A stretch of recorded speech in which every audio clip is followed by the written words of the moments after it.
What's up, guys? Let's take a second and chat about the president's executive order regarding the 14th Amendment and birthright citizenship. I've heard some insane things from progressives, leftists, liberals in the last few days. And, you know, some of it really confuses me that these people hate their country so much that they would openly advocate against it. You know, you don't need to be a constitutional scholar to understand the amendments. You do have to have the correct perspective, but, you know, plainly understanding the 14th Amendment and its intention with regard to citizenship, it was basically only written to give citizenship to freed slaves. It wasn't so that any illegal immigrant could come into our country and birth an anchor baby and they're all automatically U.S. citizens. That's an abuse of the amendment. It was never intended to work that way. It's the exact opposite of its intention, because those people, those freed blacks, those freed slaves that built this country were owed citizenship. They were part of the fabric of this country. And you spit in their face when an amendment designed to make them have a share of equity in our nation, to not be perpetual second-class citizens, when you abuse that amendment to allow everybody else to walk into our country, simply have a child, and they're a citizen.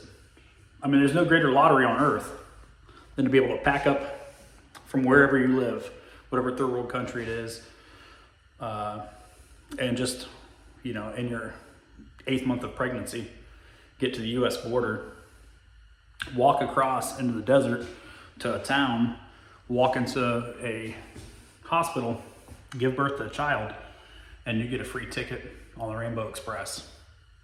That's a slap in the face to the people that actually earned their citizenship. This is the greatest country on earth. It's always been the greatest country on earth from its inception because of those ideals that we're a meritocracy. We don't allow people into our country who are criminals, and you're a criminal when you enter illegally.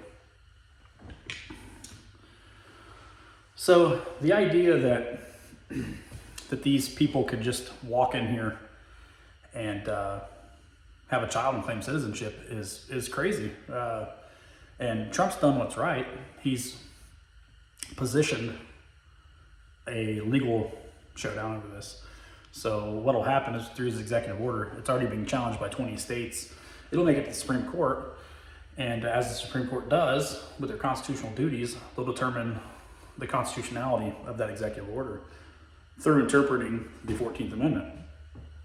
You know, if that fails, the next recourse is amending the Constitution. You know, it's a long, complicated process, but it's possible. But, you know, the unfortunate reality of modern day America is that we're under mass propaganda by $1 trillion propaganda organization, academia, and a lot of nefarious organizations and individuals that want to see our country lose its sovereignty and national identity. And what those people are trying to do is to convince enough of the American population that the reality we've always known in this country is hurtful and bigoted and bad, and that global empire, if you will, or governance is good. And I just say flatly, we reject that. We don't need a reason why. We're a sovereign country. We have laws. We're a republic. And our guiding document is our Constitution. And it lays out the responsibilities of the government and the restrictions on them. And the entire point of the 14th Amendment was to restrict the government from disenfranchising and creating a class of sub-citizens out of freed slaves. It was written in good intention. It was written to stop the Democrats from being who Democrats are, which are racist dirtbags. And going forward, I look forward to the legal fight. This could take years to play out. I'm sure, there'll be an immediate, I'm sure, injunction from a court rejecting Trump's. They're going to take this obviously to the most liberal circuit they can, and get an injunction to stop the Trump executive order. And then, it'll go to court. It'll play back and forth. There'll be some wins and some losses. Ultimately, at the end of the day, it's going to get to the Supreme Court.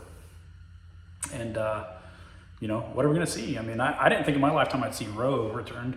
Here we are. Crazier things have happened. I'm looking forward to, a lot of drastic political change. I'm looking forward to the government, repealing the Firearms Act of 1934. A lot of these tyrannical acts they've done to take away our rights. Obviously, we'd like to put the Federal Reserve in the crosshairs. There's a lot of things that need to change in this country so we can get back to liberty.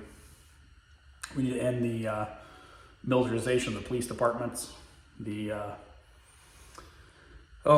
so many problems. The boomers gave our country, right? No ill intent towards you guys, but it's just the reality is that as you became adults and moved into governance and into the voting population, our rights just went down, and further down to where they are today.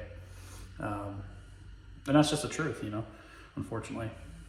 But, we're still a nation. We have national identity and pride, and we are the best of the best.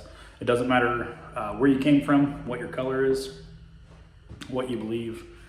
You're part of the greatest nation on earth. So keep that in your heart, and have a great day.